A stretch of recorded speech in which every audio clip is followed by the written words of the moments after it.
여러분 안녕하십니까? JTB 뉴스입니다. 공직선거법은 자치단체장의 기부 행위를 엄격히 금지하고 있는데요. 박성일 완주군수가 선거법 위반 혐의로 경찰 조사를 받고 있습니다. 수천만 원의 체육대회 시상금을 군수 이름이 적힌 상장과 함께 준 게 기부 행위의 소지가 있다는 점이 문제가 됐습니다. 오정현 기자입니다. 2016 도민체육대회 성적표. 완주군은 수영과 축구, 테니스, 검도 등 13개 종목에서 좋은 성적을 거뒀는데 입상자에겐 상장과 함께 현금이 지급됐습니다. 우수 성적, 성적 좋게 거둔 팀이나 개인한테 주는 걸로. 총 얼마가 지급이 됐어요? 1,800원, 2,000원인가 그 선이거든요. 자치단체장이자 완주군 체육회장 박성일 군수 이름을 새긴 상장과 함께 돈이 지급된 게 문제가 됐습니다.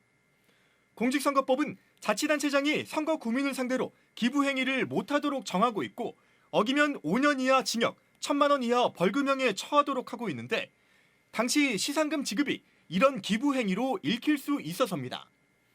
실제 선관위 질의답변 사례에서도 비슷한 내용은 어렵지 않게 확인할 수 있습니다. 2009년 인천시 남동구청장의 질의, 체육대회 입상자들에게 부상품과 시상금을 줄 수 있는지 묻자 자치단체장인 체육회장 직명으로 또는 추정할 수 있는 방법으로 줘선 안 된다고 답변이 달렸습니다. 2005년 의왕시장의 질의에도 같은 답변을 내놨습니다. 지자체나 대부분 체육회에서 많이 물어보셨거든요. 체육회 회장이 단체장이고 선출직이다 보니까 회장의 이름이 뭔가 밝히거나 그 사람이 주는 걸로 추정되면 행위 양태에 따라 위반 소지가 있다. 경찰도 수사에 나섰습니다. 참고인조사는 제가 여러 번 했죠. 체육회 관련자들 그때 결제했던 사람들, 참고인조사들, 기초자료 조사들.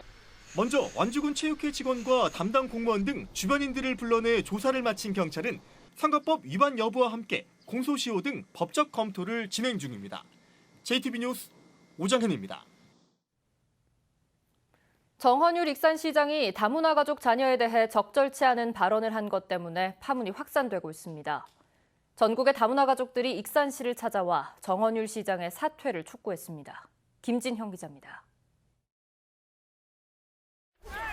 분노한 전국의 다문화 가족 이주 여성들이 익산시청에 모였습니다. 이들은 자신의 자녀들에 대한 비하 발언을 한 정헌율 익산시장의 사퇴를 촉구했습니다.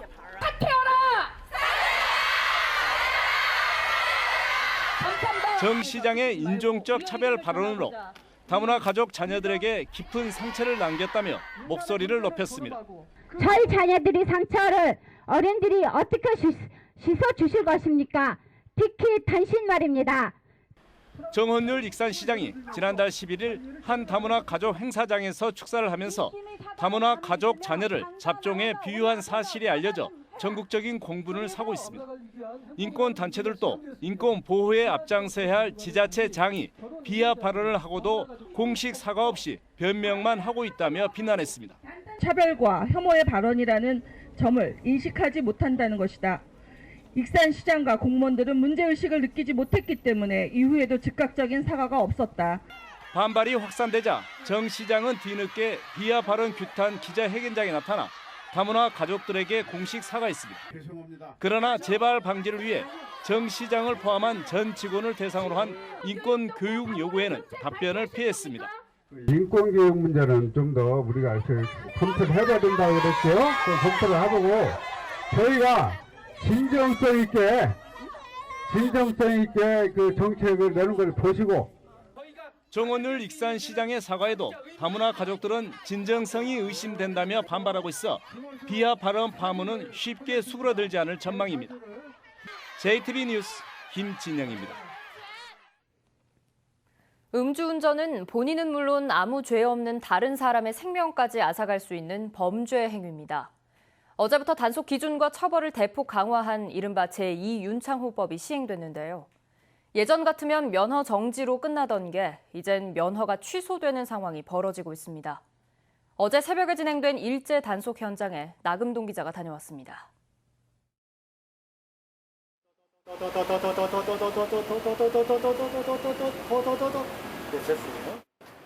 제2윤창호법이 시행된 지 1시간 반 만에 면허 취소자가 적발됩니다.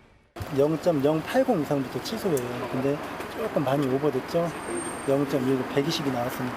10분쯤 지나 혈중 알코올 농도 0.205%의 만취자가 1명 더 적발됩니다. 개정된 도로교통법에 따르면 면허 취소 기준은 종전의 혈중 알코올 농도 0.1%에서 0.08%로 강화됐고 면허 정지 기준은 0.05%에서 0.03%로 훨씬 엄격해졌습니다. 근데 0.03은 보통 성인 남자가 소주컵으로 소주 한 잔을 마셨을 고 1시간 후에 측정했을 때 나오는 측정값이에요. 그러니까 한 잔만 마셔도 운전대를 절대 잡으시면 안 됩니다. 어제 오전 10시까지 전북에서 적발된 5명의 음주운전자 가운데 2명은 혈중 알코올 농도 0.08% 이상, 0.1% 미만이 나와 세법 시행 전이라면 면허 정지로 그쳤을 게 강화된 기준에 따라 면허가 취소됐습니다. 단속 기준이 강화됨에 따라 술을 마신 다음 날 아침과 같이 술이 덜 깬 상태에서 운전하는 이른바 숙취운전도 주의해야 합니다. 지난 3년 동안 도내 음주 사고 가운데 8%가 출근 시간대인 오전 6시에서 10시 사이에 일어났습니다. 또 면허 정지 수치로 3차례 적발되면 이른바 삼진아웃으로 면허가 취소되던 것이 이제는 2차례만 적발돼도 취소됩니다. 처벌도 강화돼 취소 수치가 나오면 최대 징역 5년 또는 2천만 원의 벌금형에 처해질 수 있습니다. 경찰은 출근 시간대를 비롯해 2달 동안 음주운전 특별 단속에 나섭니다. JTB 뉴스 나금동입니다. 2년 전 가동이 중단된 현대중공업 군산조선소의 재가동 여부 여전히 불투명합니다. 민선 7기 1주년을 맞아 기자간담회를 가진 송하진 도지사가 군산조선소의 재활용 방안에 무게를 두고 검토하고 있다는 입장을 밝혔습니다. 권대성 기자가 보도합니다. 2년 전 군산 조선소 가동이 중단되면서 협력업체는 86개에서 24개로 줄었습니다. 남아있는 업체들도 고사 직전입니다. 협력업체들은 급기야 청와대에 청원을 냈고 현대중공업을 상대로 소송까지 낼 태세입니다. 현대중공업의 군산조선소 재가동 문제에 대해 사회 협력업체들과 지역민들에 대한 희망 고문은 그만하고 재가동을 할 건지 말 건지 명확한 입장 표명을 촉구합니다. 송하진 도지사가 민간 기업인 탓에 한계가 있지만 정부, 청와대와 함께 빠른 재가동을 요청하고 있다고 말했습니다. 다만 무작정 기다릴 수 없다면서 GM 군산 공장처럼 재활용하는 방안을 검토하고 있고 가능성은 반반이라고 설명했습니다. 무작정 그 부지를 재가동해야 됩니다라는 쪽으로만 가기보다는 또 다른 형태의 이용 가능성 여부에서 MS 부지가 했듯이 대기업 유치는 목표 기업을 추려서 접촉하고 있다면서도 과거 삼성이 했던 새만금 투자 약속은 믿지 않는다고 일축했습니다. 금융 중심지 지정에 대한 부산 지역의 견제, 한국농수산대 분교 시도에 대해서도 단호한 입장을 내놨습니다. 시즌2가 이제 시작되고 있는 단계에서 그것을 탐낸다는 것은 있을 수 없다. 금융 중심지 문제, 또 한농대 이런 걸 건드는 것은 저도 용납할 수 없다는 점 말씀드리고, 송 지사는 공공기관의 지방 추가 이전은 정부 계획이 나오는데 시간이 걸릴 거라면서 면밀히 준비하겠다고 말했습니다. JTB 뉴스 권대성입니다. 한국전쟁이 일어난 지 꼭 69년이 됐습니다. 반세기가 넘는 세월이 흘렀지만 민간인 희생자의 가족들은 아직도 전쟁의 상흔을 안고 살아가고 있는데요. 이들을 주혜인 기자가 만나봤습니다. 올해 71살인 성홍재 씨는 단 한 번도 아버지 얼굴을 보지 못했습니다. 성홍재 씨 아버지는 성 씨가 태어나기 전인 1948년 군경에게 끌려가 전주 형무소에 수감됐습니다. 한국전쟁이 일어난 뒤로는 생사조차 알 수 없게 됐습니다. 아버지가 어떻게 생긴 줄도 모르고 이렇게 생활을 하다가 최근에서야 이렇게 교도소에서 총살을 당했다는 것을 알고 완전히 참 정신이 아무 생각도 없고. 당시 전주형무소에 수감된 민간인 가운데 1,400여 명이 전주 황방산에 묻혔을 걸로 추정되고 있습니다. 전쟁으로 아버지뿐만 아니라 삼촌까지 잃은 신종희 씨도 해마다 황방산을 찾아 제사를 지내고 있습니다. 이들은 6.25만 있으면요, 돌아오면요, 그날이 지배한 초상이나 마찬가지입니다. 아주 멸시받고 고진 고상 많이 하고 살았습니다. 하지만 이 6.25 전쟁 때문에. 한국전쟁 당시 군경과 북한군에게 희생된 걸로 추정되는 민간인은 전북에서만 무려 10만여 명. 다음 달부터 황방산과 소리개째에서 유해 발굴이 시작되지만 아직 기본 조사도 못한 곳이 대부분입니다. 이거 1,400여 구라고 하는데 만약 경우에 한 1,009만 나와도 어디에다가 이제 보관을 하느냐. 유가족을 찾는 거, 그다음에 피해자를 찾는 것이 제일 일이 우선순위다. 70년 통한의 세월을 살아온 유가족들은 유해 발굴을 통해 그날의 진실이 밝혀지길 애타게 기다리고 있습니다. JTB 뉴스 주혜인입니다. 남원시가 금강지구 다목적 농촌용수 개발 사업에 착수합니다. 고창군이 가격 폭락으로 어려움을 겪고 있는 농가를 돕기 위해 양파 팔아주기 캠페인을 펼치고 있습니다. 정원익 기자입니다. 남원시가 농림축산식품부로부터 금강지구 다목적 농촌용수 개발 사업 신규 착수지구로 선정됐습니다. 금강지구 농촌용수 개발 사업은 내년부터 시작되며 양수장과 용수로 등 기반 시설을 설치하게 되면 대산면과 주생면, 화정동 일대의 농업용수 부족 현상이 해결될 전망입니다. 용수 부족으로 영농의 어려움을 겪는 지역민들에게 도움이 되도록 사업을 추진해 나가겠습니다. 오는 9월 개관 예정인 완주 군립 콩쥐팥쥐 도서관에 디지털북 체험 공간이 만들어집니다. 과학특화 도서관인 콩쥐팥쥐 도서관에는 혁신도시 이전 기관의 과학 분야 디지털 콘텐츠를 연계 운영하고 어린이 자료실 내에 디지털 체험 공간을 만들 계획입니다. 고창군이 가격 폭락으로 시름이 깊은 지역 농민들을 위해 양파 사주기 캠페인을 벌였습니다. 양파 사주기 캠페인에는 고창군과 교육청, 경찰서 등 지역 내 공공기관이 참여해 양파 30톤, 시가로 1,350만 원어치를 구매했습니다. 우리 농민들에게 의욕과 희망을 주고 농촌 경제를 살리는 데 작은 도움이 되었으면 합니다. 제10회 장수 논계 전국 판소리 경연대회가 성황리에 마무리됐습니다. 장수 논계 판소리 대회에는 명창부와 일반부, 농계부 등 8개 부문에 220여 명이 참여해 열띤 경연을 벌였으며 40여 명이 수상의 영광을 나눴습니다. JTB 뉴스 정원익입니다. 농림부 장관이 넓지도 않은 대한민국의 제2, 제3의 한농대 캠퍼스를 설치할 필요성 자체가 없다고 말해 한농대 분교 논란이 종식될지 주목됩니다. 이계호 농림부 장관은 국회 김종회 의원을 방문한 자리에서 분교 설치 계획 자체가 없다는 사실을 장관으로서 말씀드리고 이는 정부의 약속인 만큼 전북 도민들은 걱정하지 않아도 된다고 말했다고 의원실 관계자가 전했습니다.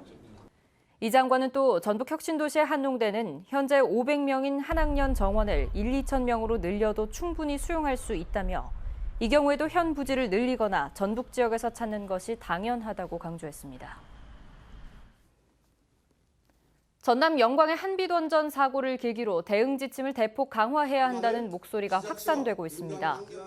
전라도의회 한빛원전 대책특위는 원전 측이 사건을 감추는 데 급급했다면서 앞으로 사고 시엔 주민들과 협의해 조사하고 주민들이 추천하는 전문가를 포함하도록 의무화해야 한다고 주장했습니다. 특위는 또 비상 상황 발생 시 반드시 자치단체들에게도 상황을 알리고 비상구역인 전북에도 방제 인프라를 구축할 수 있도록 충분한 예산을 지원하라고 촉구했습니다. 집단 암 발병으로 고통받고 있는 익산 장전마을 주민들이 환경부의 역학조사를 받아들일 수 없다며 강하게 반발하고 있습니다. 익산 장전마을 주민과 시민단체는 환경부가 지난 20일에 연 역학조사 주민설명회에서 장전마을 인근 비료공장의 환경오염 물질이 대기 중으로 배출돼 주민 암 발생에 영향을 준 것으로 보여진다는 애매한 조사 결과를 내놨을 뿐 직접적인 인과관계를 밝히지 않았다고 주장했습니다. 장전마을 주민과 시민단체는 환경부가 최종 역학조사 발표에서 인과관계가 있다고 결론을 내리는 게 마땅하다고 요구했습니다. 민주평화당이 정헌율 익산시장의 다문화 가족 비하 발언에 대해 사과했습니다. 평화당은 언론사에 배포한 사과문을 통해 상처를 받은 당사자와 도민들에게 진심으로 고개 숙여 사과한다며 앞으로 이런 일이 또 발생하지 않도록 각별히 주의하겠다고 밝혔습니다. 평화당은 또 다문화 가족과 이주 여성 단체가 주문한 정 시장의 제명과 당 소속 공직자들에 대한 인권 교육 시행에 대해서도 심도 있는 검토를 하겠다고 말했습니다. 올여름 장마가 시작됐습니다. 이번 비는 내일 아침까지 10에서 40mm가 내린 뒤 오전 중에 대부분 그치겠습니다. 비가 오는 동안 돌풍과 벼락이 동반될 가능성이 있어 주의가 필요합니다. 오늘 한낮 기온은 익산 26도, 전주 25도, 장수 23도로 어제보다 6에서 7도가량 낮겠습니다. 장마 전선은 모레 금요일 일시적으로 남하했다가 주말 사이 다시 북상하며 영향을 주겠습니다.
JTB 뉴스를 마칩니다. 여러분 고맙습니다.